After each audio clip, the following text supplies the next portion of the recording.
His Excellency Mr. Ibrahim Mohamed Solih, President of the Republic of Maldives, to the United Nations, and to invite him to address the Assembly. Mr. President.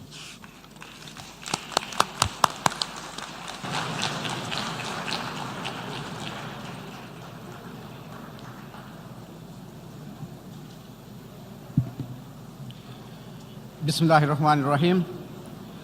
Mr. President, Mr. Secretary General, distinguished guests, ladies and gentlemen. There is much that is wrong in this world. The post-war multilateral order, which this institution helped usher in, shows signs of strain. Trade war threatened to plunge us into another worldwide recession.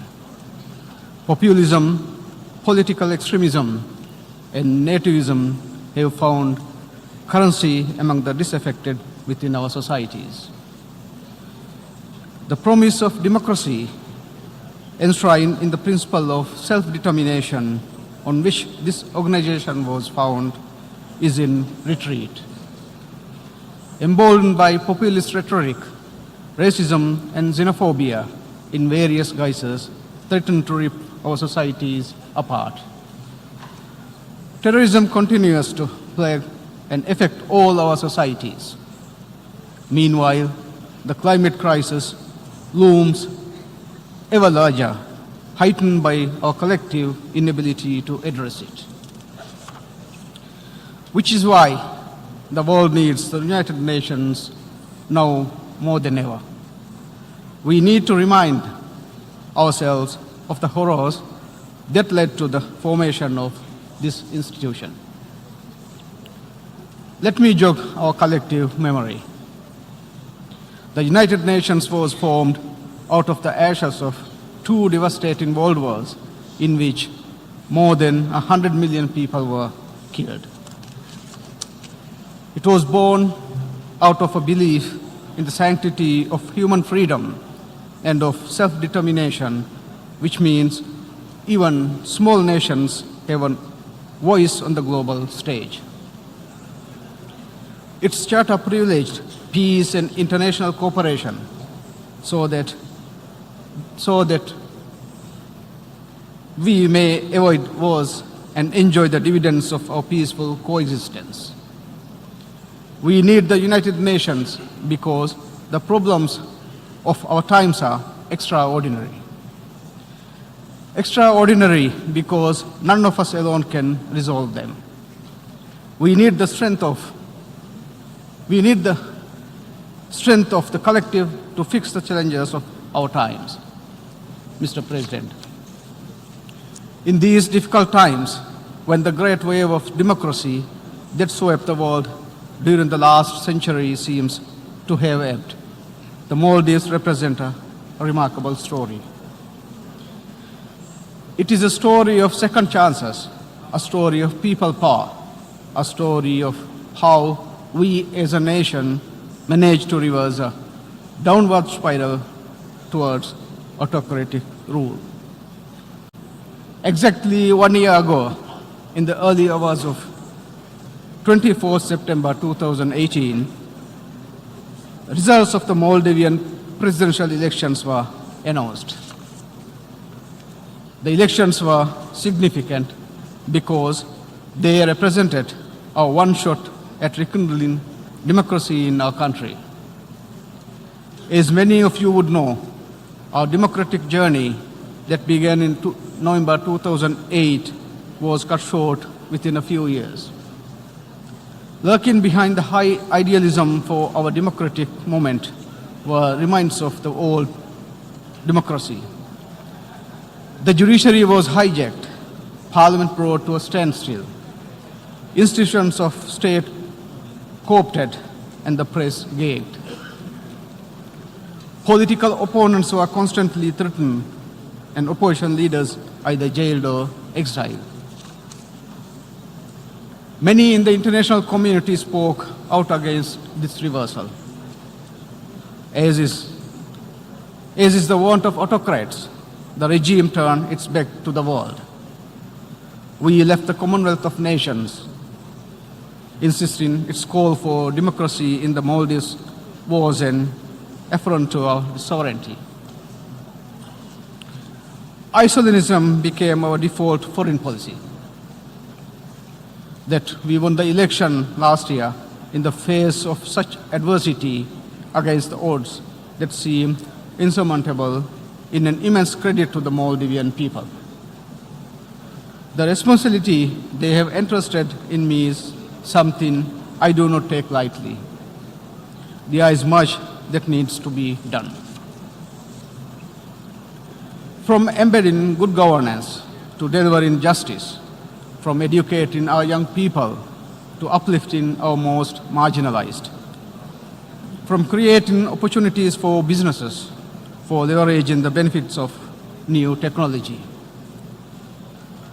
from protecting our fragile ecosystem and coral reefs to building a vibrant Islamic society that is just and modern in its outlook. Development without justice does not work, which is why we have a transitional justice program where we seek to redress human rights abuses, investigate murders and enforced disappearances, and bring to book the endemic corruption maligning all levels of government.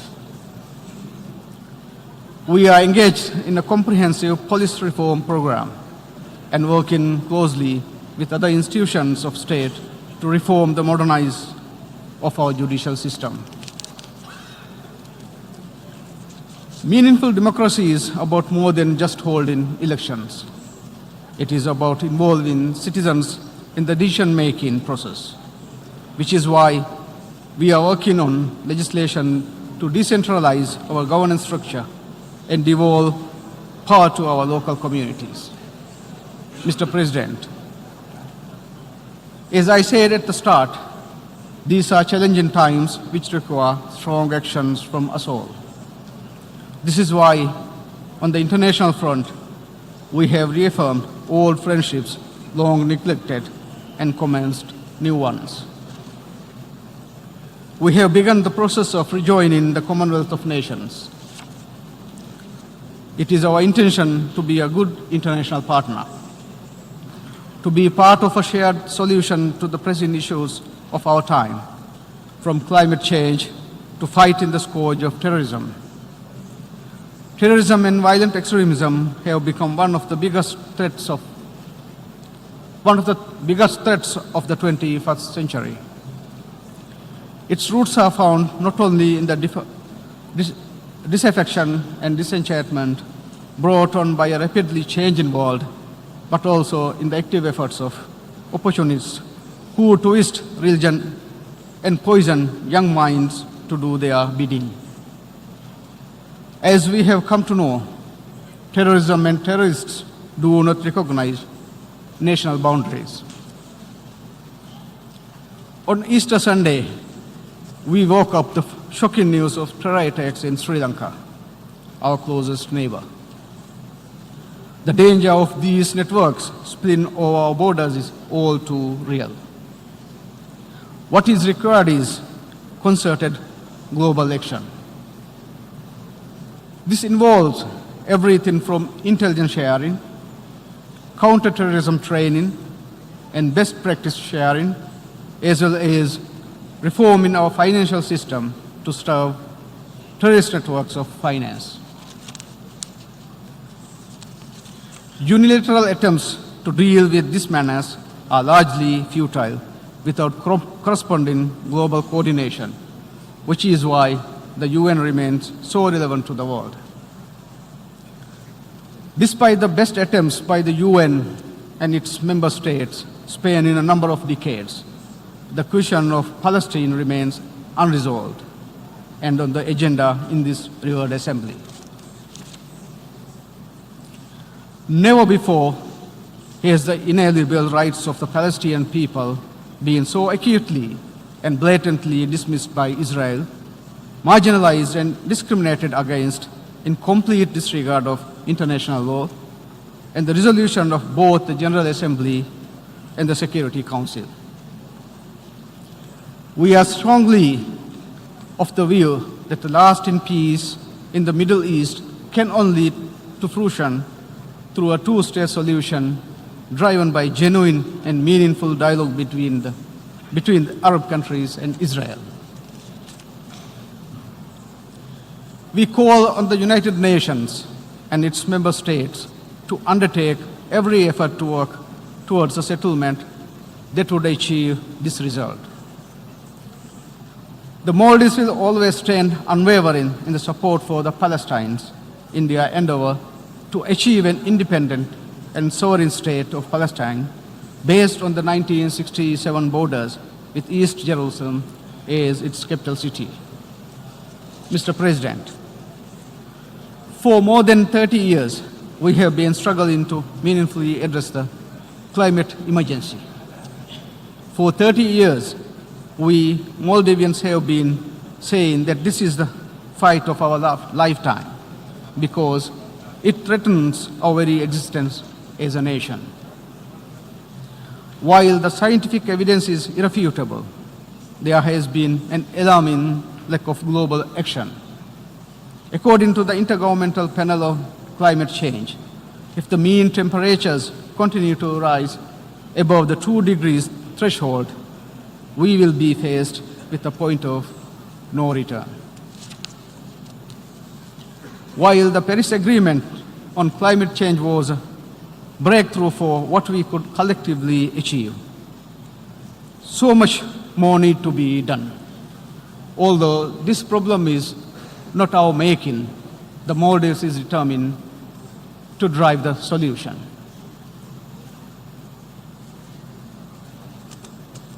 We cannot and will not wait for Paris's prescribed timelines. We are revising and upscaling our nationally determined contributions now. We shall work in concert with other island nations, including the small island developing states and fellow members of the Alliance of Small Island States.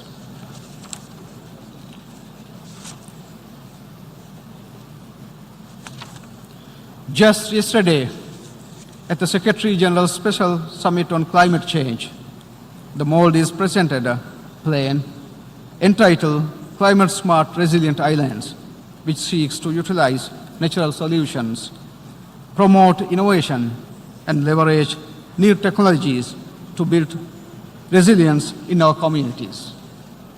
As part of the plan, we are seeking to phase out our usage of single-use plastic by the year 2023.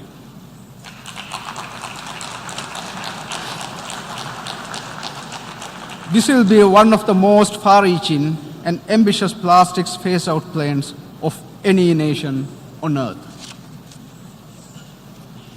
Furthermore, you can't protect the oceans without solving climate change, and you can't solve climate change without protecting the oceans. For us, this is personal. Visit the Maldives and you cross over miles upon miles of our territory before our spotting island. A stunning 99% of the Maldives is ocean. Just 1% is dry land, making us a very large ocean state. We can conceive of no climate and resilience plan without a sustainable ocean plan. This week, the Maldives will enter into a partnership with the Blue Prosperity Coalition on an ambitious blue economy plan, including marine protected areas to conserve the ocean resources that sustain our livelihoods and measures to protect them for future generations. We are confident that we will be able to receive the international community's support to help us achieve these goals. Our dependence on our oceans is only one aspect of what it means to be a large ocean state. Our home, the Indian Ocean, has over the past 2 decades come to the forefront of global geopolitics and rapidly taken its place as the heart of maritime trade. The peace and security of the Indian Ocean is inextricably linked to the peace and security of the world. Its importance to the global economy cannot be overstated. Sadly, I note that the Indian Ocean remains, especially in its South Asian core, one of the least integrated regions in the world, lacking regional governance and unable to reap the potential economic benefits of an effective multilateral order. The Maldives intends to promote regional integration through greater cooperation with our neighbors to make the Indian Ocean region peaceful and prosperous. Mr. President, this great institution has helped foster peace and avert conflict for over half a century. The world order that it helped build represents the pinnacle of what concerted diplomacy can achieve and continues to embody the hope of all who believe in peaceful dialogue to resolve global problems. While all of us present here represent the interests of our individual nations, we also represent something far larger than that. We represent the world community. We represent humanity.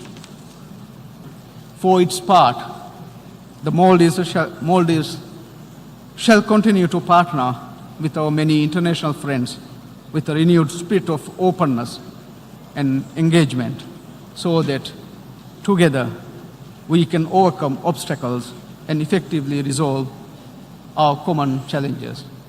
Thank you very much.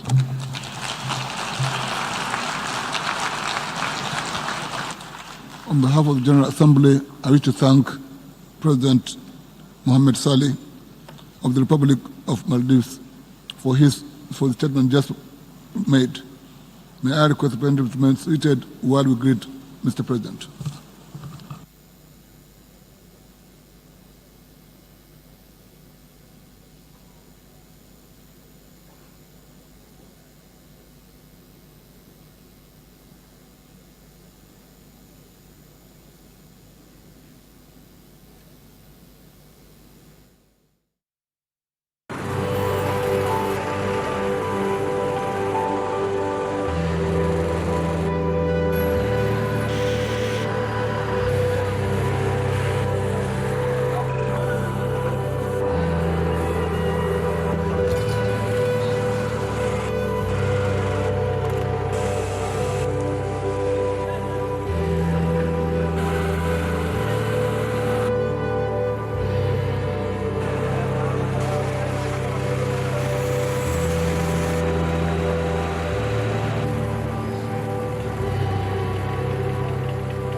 ಇಮಾರೆ ಕುರುಮುಗ engineer ವಿಸ್ನ ಎಮ್ಮೆ ಮುಹಿಮು ಕಂತತೇಕಿ A ಇಮಾರತೆಗೆ ರಕ್ಕಾತೆರಿಕಮ A ಇಮಾರತೆ ಗೀನ ದೋಸ್ತಕ ದೆಮಿ ಹುಣ್ಣಾಣಿಗೊಯ್ತ